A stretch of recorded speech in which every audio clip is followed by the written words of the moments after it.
इंतजार 3 घंटों का। नमस्कार, HNN 24x7 देख रहे हैं आप, आपके साथ मैं हूं शशांक भट्ट। 12 बज चुके हैं और अब सिर्फ 3 घंटों का इंतजार बाकी है। अगले 3 घंटों बाद उत्तराखंड को नई सरकार मिलने जा रही है। 70 सीटों वाले राज्य उत्तराखंड में 57 सीट जीतकर पूर्ण बहुमत से बीजेपी सरकार गठन करने जा रही है। 3 बजे शपथ ग्रहण कार्यक्रम होना है। प्रधानमंत्री नरेंद्र मोदी के साथ कई दिग्गज इस शपथ ग्रहण समारोह के साक्षी बनने जा रहे हैं। बीजेपी पदाधिकारी और अधिकारी लगातार मंच और सभा स्थल का जायजा ले रहे हैं कि कहीं कोई चूक न रह जाए, और इसको लेकर तमाम तैयारियां पूरी कर ली गई हैं। और बीजेपी के पदाधिकारी वहां पर जायजा ले रहे हैं तमाम तैयारियों का। साथ ही साथ सुरक्षा के दृष्टिकोण से वहां पर एसपीजी भी तैनात हो गई है।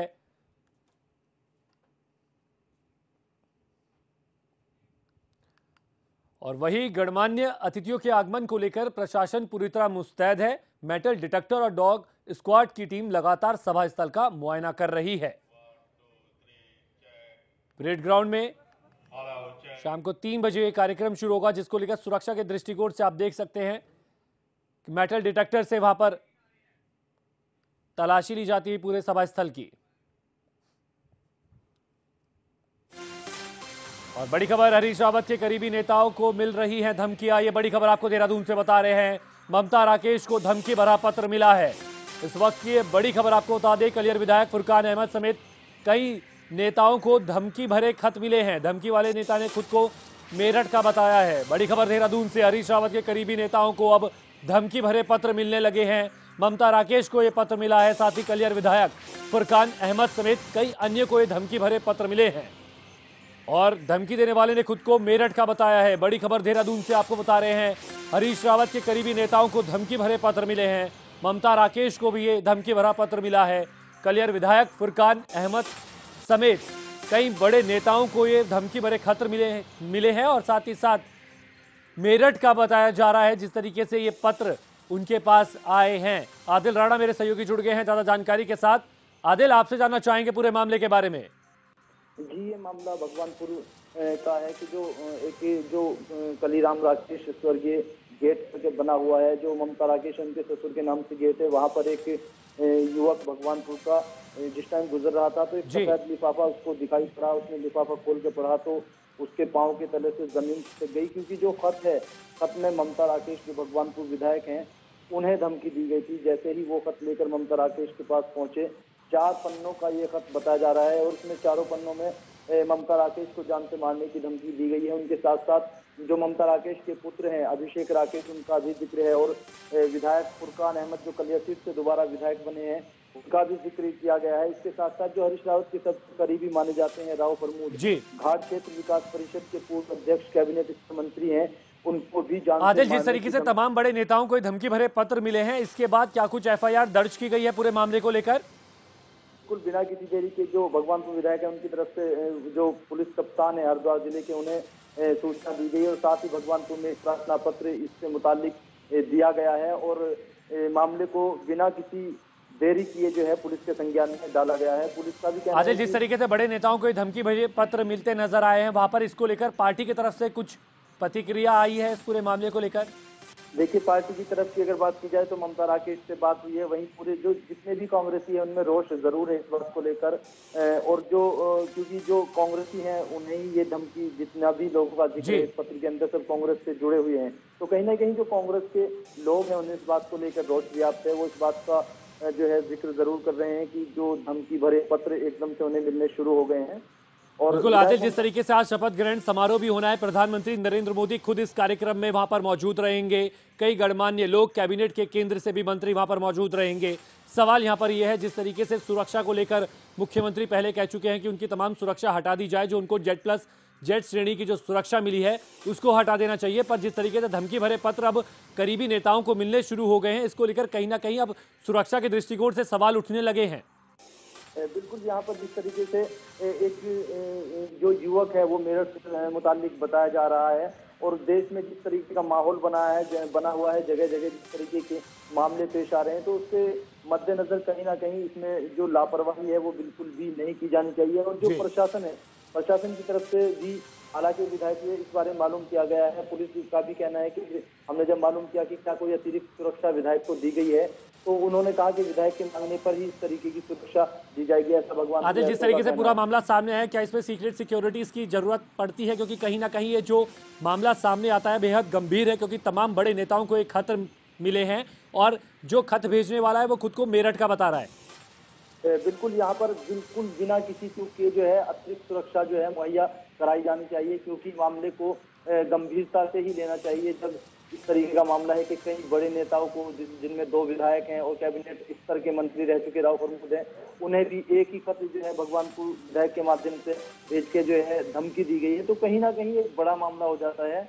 और जितने जो सुरक्षा एजेंसियां हैं वो तो सक्रिय हो ही गई हैं, क्योंकि सुरक्षा एजेंसियों को भी सूचित कर दिया गया है स्थानीय पुलिस की मदद से। लेकिन कहीं ना कहीं जो जी। इन नेताओं की सुरक्षा है उन्हें जरूर चाक चौबंद कर देनी चाहिए, बढ़ा देनी चाहिए। मामले को हल्के में लेना जो है कोताही बिल्कुल आदिल, भी जिस तरीके से नहीं की पूरा जानी। मामला अब सामने है, ऐसे में पुलिस कप्तान को भी पूरे मामला संज्ञान में आ चुका है, उनका क्या कुछ कहना है? क्या सुरक्षा बढ़ाई जाएगी तमाम नेताओं की जिनको धमकी भरे खत मिले हैं?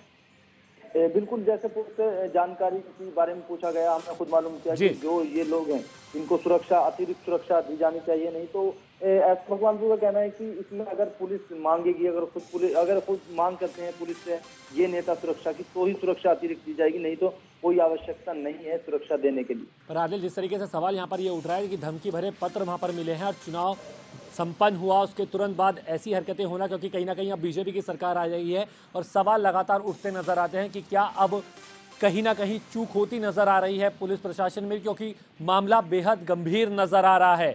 अभी शपथ ग्रहण कह सकते हैं कि कुछ घंटों बाद होना है और साथ ही साथ अगर बात करें तो तमाम बड़े नेता, प्रधानमंत्री खुद सूबे का रुख किए हुए हैं, वो कुछ ही देर में यहां पर पहुंचेंगे। तो ऐसे में इस तरीके के खत का मिलना सवाल उठाता है सुरक्षा की भूमिका पर। बिल्कुल, जिस तरीके से ये खत मिला है, और पुलिस जो प्रशासन है, प्रशासन को ऐसा, देखो ऐसा खत हुआ उसके बाद पुलिस को तुरंत इन नेताओं की सिक्योरिटी जो है स्थानीय प्रशासन को बढ़ा देनी चाहिए थी, क्योंकि एक बड़ा मामला है कि सूबे में जो सूबे के मुखिया हैं, सूबे के मुखिया के साथ साथ जो हमारे पूरे देश के मुखिया है वो यहाँ पर पहुंच रहे हैं। एक शपथ ग्रहण समारोह है, जी। बड़े हर्ष का मामला है। तो उस वक्त में इन नेताओं के साथ साथ और भी जो है जो सिक्योरिटी है, क्योंकि सुरक्षा में कोई चूक करना जो है बड़ी भूल होगी, किसी भी किस्म से कोई चूक नहीं की जानी चाहिए। उस मौके पर खत मिले हैं कि जब सूबे में जो केंद्र के हमारे नेता हैं, उसके साथ साथ सूबे भर के जो नेता हैं वो एक जगह इकट्ठा हो रहे हैं, और फिर ये खत मिलना अपने आप में एक बड़ी बात है। बिल्कुल, खत मिलना अपने आप में बड़ी बात भी है। यहाँ पर आदिल, एक सवाल यहाँ पर ये उठ जाता है, क्या अब आईबी या एलआईयू की भी मदद ली जा सकती है? जी, पुलिस से बिल्कुल, पुलिस का कहना है कि जो अन्य सुरक्षा एजेंसियां हैं उनकी मदद से इस जो खत को है हल्के में नहीं लिया जाएगा, इसको गहराई से इसकी जांच की जाएगी, और उनकी मदद भी यहाँ पर ली जा रही है। और यही बिल्कुल आदिल, मानना है आपसे कि जवाब लूं उससे पहले ममता राकेश क्या कुछ कह रही है पूरे मामले को लेकर, आइए वो सुना देते हैं। वो हमारे बाबूजी कलीराम राकेश जी के नाम से गेट है। यहाँ से गुजरा तो एक सफ़ेद रंग का लिफाफा, उसके अंदर लगभग 4 पेज का पत्र था। लिफाफे पे भी काफ़ी बड़ा बड़ा काले रंग के स्केच पेन से लिखा हुआ था। ममता राकेश का नाम उसमें लिखा हुआ था। अभिषेक राकेश का मर्डर, अपहरण, बम धमाका, इस तरह से बहुत लंबा पत्र है।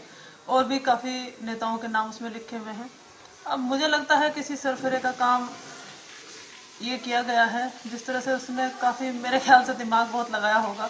सबके बारे में लिखा है, कहीं मेरठ का भी जिक्र है, मुजफ्फरनगर का जिक्र है, और जिस संगठन के बारे में बता रहे हैं, गैंग के बारे में बता रहे हैं, तो कुछ शरारती लोगों के द्वारा की गई करतूत है। शायद कुछ 20-22 साल के लड़कों की भी सोच हो सकती है। इस बारे में तो मैं कंफर्म नहीं कह सकती। हमने इसके बारे में पूरी तरह से पुलिस को सूचना दे दी है। पुलिस अपना काम कर रही है और उन्होंने हमें भरोसा दिलाया है कि इस पर पूरी कार्रवाई की जाएगी। और ममता राकेश को सुना रहे थे हम, जिस तरीके से वो कहती नजर आए कि वहां पर उनको धमकी भरा पत्र मिला है। बहुत बहुत शुक्रिया आदिल राणा आपका तमाम जानकारी के लिए।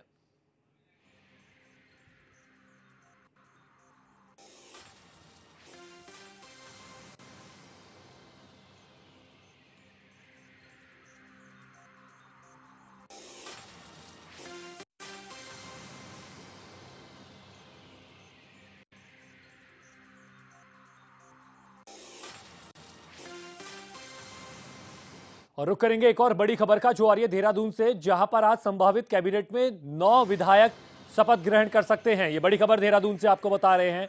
7 कैबिनेट और 2 राज्य मंत्री इसमें होंगे। 9 विधायक आज मंत्री पद की शपथ लेंगे। 7 कैबिनेट और 2 राज्य मंत्री की शपथ लेंगे। ये बड़ी खबर आपको देहरादून से बता दें, जहां पर संभावित कैबिनेट के आपको बता रहे हैं, जहां पर 9 विधायक आज मंत्रिमंडल में शामिल हो सकते हैं, जो शपथ लेंगे आज मंत्री पद की। उनमें 7 कैबिनेट में और 2 राज्य मंत्री होंगे। ये बड़ी खबर देहरादून से आपको बता रहे हैं इस वक्त की। 9 विधायक आज शपथ ले सकते हैं मंत्री पद की। 7 कैबिनेट और 2 राज्य मंत्री होंगे। आपको बता दें 3 बजे ये कार्यक्रम शपथ ग्रहण का शुरू होगा, जिसमें 9 विधायक मंत्री पद की शपथ ले सकते हैं, जिनमें 7 मंत्रिमंडल में लेंगे और 2 राज्य मंत्री की शपथ ग्रहण करेंगे। ये बड़ी खबर आपको बता दें इस वक्त की हम देहरादून से, जहां पर आज शपथ ग्रहण समारोह में मुख्यमंत्री के साथ, यानी कि त्रिवेंद्र सिंह रावत जब शपथ लेंगे, उसके दौरान 9 विधायक भी शपथ लेंगे, जिनमें 7 कैबिनेट मंत्री होंगे, साथ ही साथ 2 राज्य मंत्री होंगे। कुल 9 विधायक आज शपथ लेंगे माननीय मुख्यमंत्री के साथ। ये बड़ी खबर आपको बता दें इस वक्त की देहरादून से, जहां पर 9 विधायक शपथ ग्रहण करेंगे। मंत्री पद की शपथ ग्रहण की जाएगी, जिसमें 7 कैबिनेट और 2 राज्य मंत्री होंगे। आपको बता दें आज 3 बजे परेड ग्राउंड में शपथ ग्रहण समारोह है, जिसमें प्रधानमंत्री नरेंद्र मोदी शिरकत करने पहुंच रहे हैं। साथ ही साथ त्रिवेंद्र सिंह रावत इसमें शपथ लेंगे। और हमारे editor in chief Arun Sharma हमारे साथ जुड़ गए हैं। अरुण जी, आपसे यहां पर जानना चाहेंगे, जिस तरीके से आज 3 बजे मुख्यमंत्री शपथ लेने जा रहे हैं, इस दौरान 9 विधायक भी शपथ लेंगे। बिल्कुल बिल्कुल, मैं बता दूं आपको कि पहले सतपाल महाराज को ये माना जा रहा था वो नाराज है, वो नहीं शामिल होना चाह रहे, या वो मुख्यमंत्री बनना चाह रहे थे जी। लेकिन अंतिम समय में सतपाल महाराज का नाम इस लिस्ट में लिख गया है, तो नंबर 2 पे सतपाल महाराज होंगे जी। इस कैबिनेट में, त्रिवेंद्र सिंह रावत के बाद, मुख्यमंत्री के बाद। और उसके बाद प्रकाश पंत होंगे, डॉक्टर हर्ष सिंह रावत है, श्री यशपाल आर्य है, सुबोध उनियाल है, अरविंद पांडे है, मदन कौशिक है, और 2 राज्य मंत्री है। ये जो नाम मैंने बताया ये कैबिनेट है।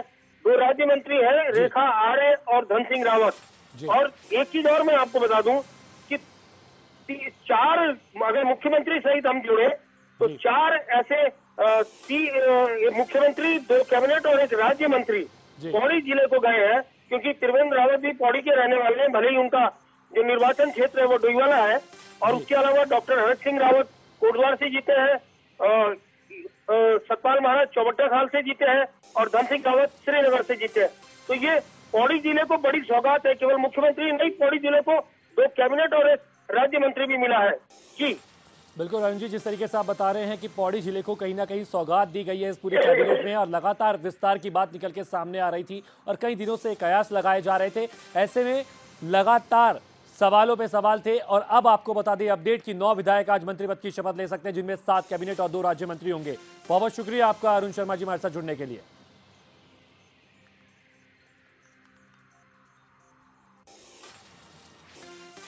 और सीधा रुख करेंगे परेड ग्राउंड का, जहां से मेरे सहयोगी हमारे साथ जुड़ गए हैं विजय मिश्रा। विजय, आपसे जानना चाहेंगे क्या कुछ तैयारियां वहां पर देखी जा रही हैं अब? देखिए सर, मैं आपको बताना चाहूँगा यहाँ पर जो तैयारियां हैं वो लगभग पूरी कर ली जा चुकी हैं। 3 बजे जो है वो शपथ ग्रहण समारोह है, जो पीएम मोदी हैं वो यहाँ पर पहुँचेंगे। और बात की जाए तो सीएम के साथ साथ 9 जो विधायक हैं आज मंत्रिमंडल जो कैबिनेट की शपथ भी ले सकते हैं, जो कि अभी तक जानकारी मिली है। अगर उस पर बात करें, मैं आपको दिखाना चाहूँगा यहाँ पर जो व्यवस्थाएँ हैं वो पूरी कर ली गई है, सुरक्षा के पूरे बंदोबस्त कर ली गई है। अभी कुछ देर पहले केंद्रीय मंत्री JP नड्डा, बीजेपी के प्रदेश अध्यक्ष अजय भट्ट समेत जो लॉ एंड ऑर्डर से जुड़े हुए अधिकारी हैं, ADG, SP देहरादून समेत काफी अधिकारी यहां पर पहुंचे, जिन्होंने जितने भी जो मंच है, जो यहाँ का वो है, उसका मुआयना लिया। और यहाँ की जो सुरक्षा व्यवस्था है उसकी जाके मैं कैमरामैन से गुजारिश करूंगा वो आपको दिखाए यहाँ पर किस तरह का माहौल है इस वक्त। जो व्यवस्थाएं हैं वो देख सके, पुलिस व्यवस्थाएं जो है वो पूरी चाक चौबंद कर दी गई है। किसी तरह की कोई चूक ना हो सुरक्षा में, सुरक्षा के पूरा इंतजाम किए गए हैं हर तरीके से। जो लोग हैं वो भी आप देख सकते हैं कि यहाँ पर पहुंचना शुरू हो गए हैं, अभी से भीड़ लगनी शुरू हो गई है। आखिर अभी वैसे अगर प्रोग्राम की बात की जाए तो 2 से ढाई घंटे बचे हुए हैं, लेकिन सुरक्षा व्यवस्थाएं जो हैं वो पूरी कर ली गई है और जितना भी काम था वो सब ही कंप्लीट कर लिया गया है। साथ ही साथ में जो पीएम मोदी हैं उनका भी 3 बजे आने का प्रोग्राम है और भी उनके साथ केंद्रीय मंत्री आ रहे हैं, तो इस वजह से सुरक्षा को लेकर भी पूरी चौकसी की गई है। बिल्कुल, सुरक्षा को लेकर जिस तरीके से चौकसी वहां पर की गई है, विजय, सवाल यहां पर यह भी है कि कौन कौन से नेता वहां पर शिरकत कर सकते हैं केंद्र की तरफ से, इसको लेकर क्या कुछ जानकारी निकल के सामने आ रही है? देखिए, केंद्र की तरफ से अगर बात की जाए तो पीएम नरेंद्र मोदी, उनके साथ राष्ट्रीय अध्यक्ष अमित शाह और अन्य जो केंद्रीय नेता हैं वो भी यहाँ पर आ सकते हैं। जेपी नड्डा पहले से ही यहाँ पर मौजूद हैं। प्रदेश प्रभारी उत्तराखंड के श्याम जाजू वो भी यहाँ पर मौजूद हैं और स्टेट से जुड़े हुए जो बड़े नेता हैं वो भी यहाँ पर मौजूद रहेंगे। उसी के साथ साथ कुछ और लोग हैं जो स्टेट के आला अधिकारी या सेंटर से जो कुछ जो लोग हैं उनकी भी आने की उम्मीद है, तो उनको लेकर सुरक्षा व्यवस्थाओं का विशेष तौर पर ध्यान दिया गया है। किसी तरीके की सुरक्षा में कोई चूक ना हो उसका भी विशेष तौर पर ध्यान रखा जाए। और जो प्रोग्राम स्थल है उस पर भी 3 स्टेज बनाए गए हैं। मैं आपको बताना चाहूंगा, एक स्टेज जहां पर जो राज्यपाल उत्तराखंड के राज्यपाल के पॉल वो 9वें मुख्यमंत्री त्रिवेंद्र सिंह रावत को शपथ दिलाएंगे। वहीं पर उसी मंच पर पीएम मोदी, राष्ट्रीय अध्यक्ष अमित शाह बैठेंगे। उसके बराबर में ही एक मंच और बनाया गया है जिस पर जो वीवीआईपी हैं, जो भी विधायक हैं और जो भी मंत्रिमंडल से चुनकर आएंगे, जो भी मंत्रिमंडल की शपथ लेंगे और 8 से 9 विधायक, उन्हें बिठाया जाएगा। और जो तीसरा मंच बनाया गया है उसमें जो अन्य वीआईपी होंगे, जो अन्य उच्च अधिकारी होंगे या जुड़े हुए होंगे वो बिठाए जाएंगे। बिल्कुल विजय, जिस तरीके से अब धीरे धीरे वहां पर लोग पहुंचते नजर आ रहे हैं, इसको लेकर क्या कुछ कयास लगाए जा रहे हैं पार्टी की तरफ से कि कितने हुजूम वहां पर पहुंच सकता है जनता का?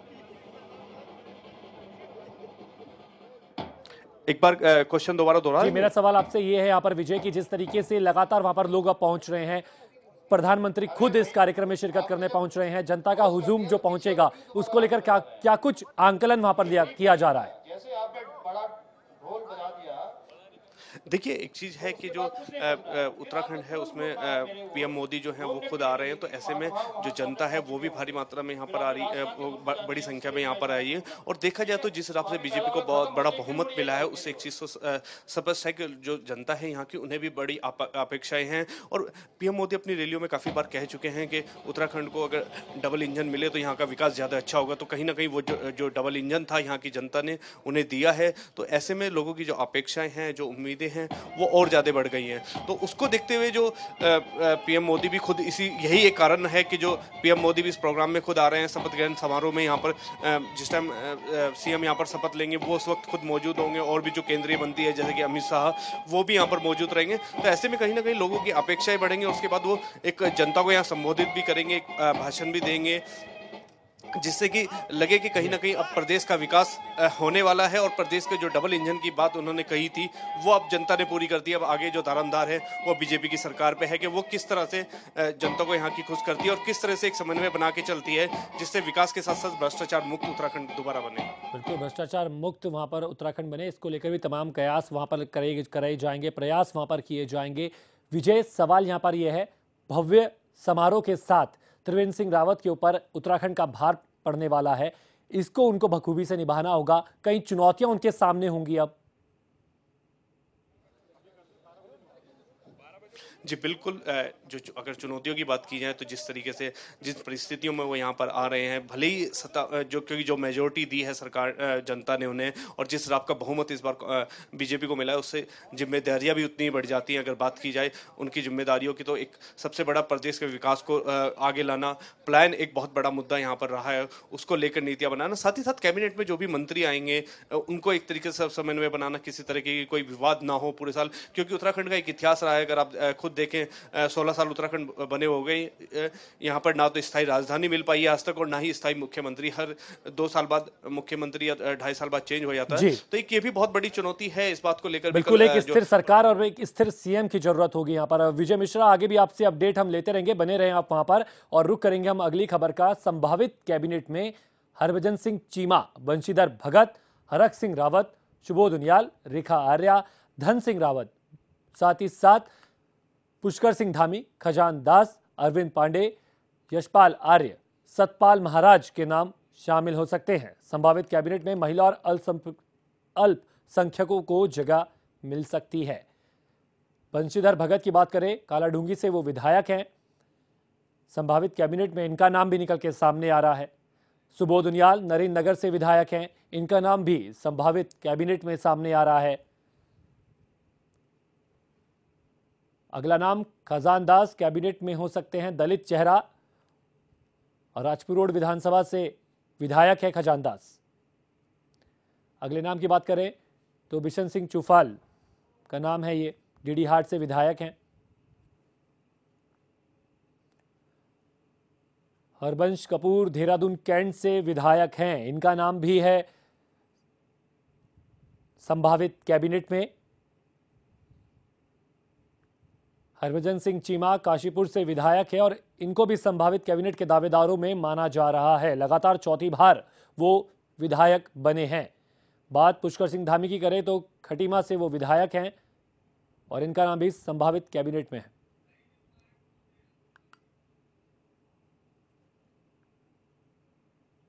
रेखा आर्या सोमेश्वर से विधायक हैं और राज्य मंत्री का इनको दर्जा मिल सकता है, जिस तरीके से हमने आपको पहले अपडेट बताया था।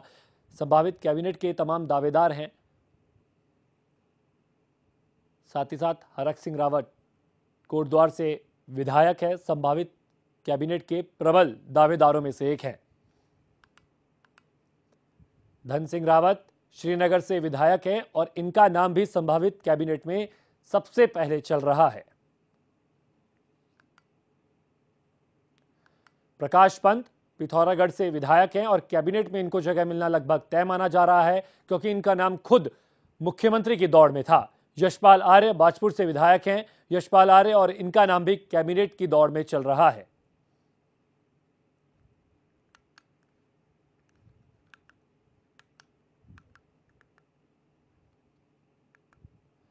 अरविंद पांडे गदरपुर से विधायक है, अरविंद पांडे, और इनका नाम भी संभावित कैबिनेट के दावेदारों में है।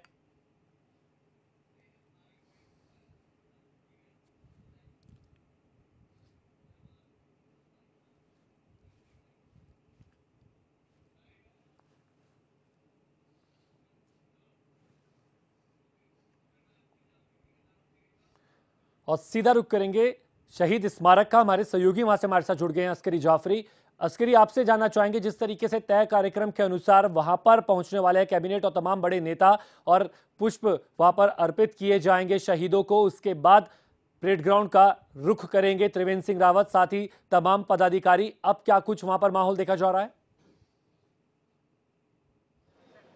देखिए, मैं आपको बता दूं, अभी कुछ ही सेकंड्स पहले उत्तराखंड प्रदेश के 9वें मुख्यमंत्री त्रिवेंद्र सिंह रावत यहां पर पहुंचे हैं। वो उत्तराखंड के जितने भी शहीद हैं उनको श्रद्धांजलि देने के लिए यहां पहुंचे हैं। मैं आपको बता दूं, यहां पर तमाम जो आला स्तर के जो नेता हैं वो भी यहां पर हैं, जो कैबिनेट में संभावित कैबिनेट में माने जा रहे हैं, लगभग के वो कैबिनेट मंत्री हैं, वो तमाम लोग यहां पर मौजूद हैं। तमाम जो दिग्गज नेता हैं उनके भी फ्लीट कुछ ही सेकंड्स पहले यहां पर आई है। मैं आपको बता दूं, अभी कुछ ही देर पहले हमारी बात हुई थी फिल्म अभिनेत्री हिमानी शिवपुरी से, वो भी यहां पर उनके साथ कंधे से कंधा मिलाकर चलने की बात कर रही थी। और यहां पर एक देखा जा रहा है कि उत्तराखंड की पॉलिटिक्स का 70% जो दिग्गज नेता है वो यहां पर इस वक्त मौजूद रहेंगे। शशांक, अस्करी, जिस तरीके से आप बता रहे हैं कि वहां पर तमाम बड़े नेता वहां पर मौजूद है, कौन से नेता वहां पर त्रिवेंद्र सिंह रावत के साथ पहुंचे हैं, आपसे जानना चाहेंगे हम। देखिए, मैं आपको बता दूं, उनके साथ उमेश अग्रवाल यहां पर हैं, और जो उनके जो डोईवाला विधानसभा के जो स्थानीय कार्यकर्ता हैं, जो मतलब उनके साथ मैं सीधे तौर से कहना चाहूंगा, इलेक्शंस जिताने में जिनकी अहम भूमिका रही है, तमाम ऐसे नेता हैं, तमाम महिला नेत्री ऐसी हैं, और तमाम खजान दास की भी यहां पर आने की संभावना जताई जा रही है। कुछ ही सेकंड्स में, कुछ ही मिनटों में यहां पर आएंगे वो। और जितने भी जो नेता हैं जो कैबिनेट में शामिल होंगे, 11 जो नेता हैं कैबिनेट में जो शामिल होंगे, तकरीबन लगभग सभी यहां पर पहुंचेंगे। और जो पदाधिकारी लोग हैं, जो जिनके पास सूबे में पद है, जिनके पास जिले में पद है, तमाम नेता ऐसे यहां पर कुछ ही मिनटों में पहुंचने वाले हैं। मैं उनके श्रद्धांजलि का वहां पर के साथ की मैं बात कहूं, जी अस्करी, यहाँ पे सवाल ये है, जिस तरीके से आप बता रहे हैं कि त्रिवेंद्र सिंह रावत वहां पर पहुंच चुके हैं और लगातार वहां पर पदाधिकारी और साथ ही साथ तमाम बड़े चेहरे वहां पर पहुंच रहे हैं, जिस तरीके से ये पूरा का पूरा देखे जीत को, तो अब कहीं ना कहीं सबसे पहले याद किया गया शहीदों को, जो उत्तराखंड में जिन्होंने बलिदान दिया, जिसके बाद राज्य का निर्माण हुआ, उनको पहले याद किया जा रहा है। उसके बाद परेड ग्राउंड का रुख किया जाएगा। ऐसे में तमाम बड़े चेहरे जो दिख रहे हैं उसमें तमाम बड़े नाम जो आप बता रहे हैं कि वहां का रुख कर रहे हैं, जिनका कैबिनेट में संभावित नाम भी है। ऐसे में क्या कुछ निकल के सामने आ रहा है? बॉडी लैंग्वेज की अगर हम बात करें, क्योंकि त्रिवेंद्र सिंह रावत आज सूबे के मुख्यमंत्री बनने जा रहे हैं, कैसा बॉडी लैंग्वेज है उनका आज? देखिए, मैं आपको बता दूं शशांक, वाकई अभी इस वक्त मनोनीत मुख्यमंत्री हैं प्रदेश के त्रिवेंद्र सिंह रावत। और सीधे तौर से ये कहा जा सकता है उनकी, अगर मैं बॉडी लैंग्वेज की बात करूं, तो बॉडी लैंग्वेज उनका एक जैसा हमेशा रहता है, सरल साधारण, कोई इसमें कोई बदलाव नहीं है। अगर हम कल की अपेक्षा की बात करें, कंपैरेटिवली अगर मैं बात करूं, कोई बॉडी लैंग्वेज में किसी भी तरह का कोई चेंजेस नहीं है।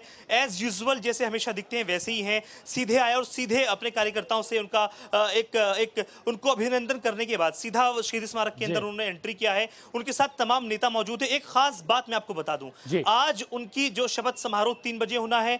आज पहला दिन कह लीजिए उनके मुख्यमंत्री बनने का है। पहले दिन में पहला ये काम वाकई सराहनीय कहा जा सकता है, क्योंकि उत्तराखंड के जो शहीद हैं उनको श्रद्धांजलि देने के लिए यहां पर पहुंचे हैं प्रदेश के मुख्यमंत्री। तो जाहिर सी बात है, जो राज्य के जो आंदोलनकारी हैं, जो तमाम महिलाएं यहां पर है, सुशीला बलूनी महिला आंदोलनकारी, उनके भी आने की यहां पर अभी कुछ ही देर में बस पहुंचने वाली हैं। तो उनका मनोबल कहीं ना कहीं बढ़ जाता है अगर आंदोलनकारियों के हित में बात की जाती है। जो शहीद हमारे प्रदेश के शहीदों के आशीर्वाद के साथ एक कारवां शुरू होगा और अब देखना होगा कि उत्तराखंड का विकास कहां तक, किस चरम तक पहुंच पाता है। बहुत बहुत शुक्रिया अस्करी जाफरी। आगे भी आपसे अब हम अपडेट लेते रहेंगे और अपने दर्शकों को हम बता दें, लगातार पल पल की अपडेट हम आपको देते रहेंगे परेड ग्राउंड से। और तमाम जगह हमारे सहयोगी वहां पर मौजूद हैं, अलग अलग जगहों पर, चप्पे चप्पे से आपको पल पल की खबर बताएंगे कि कैसा हो रहा है शपथ ग्रहण समारोह। हमारे साथ फिलहाल इतना ही, मुझे दीजिए इजाजत, नमस्कार।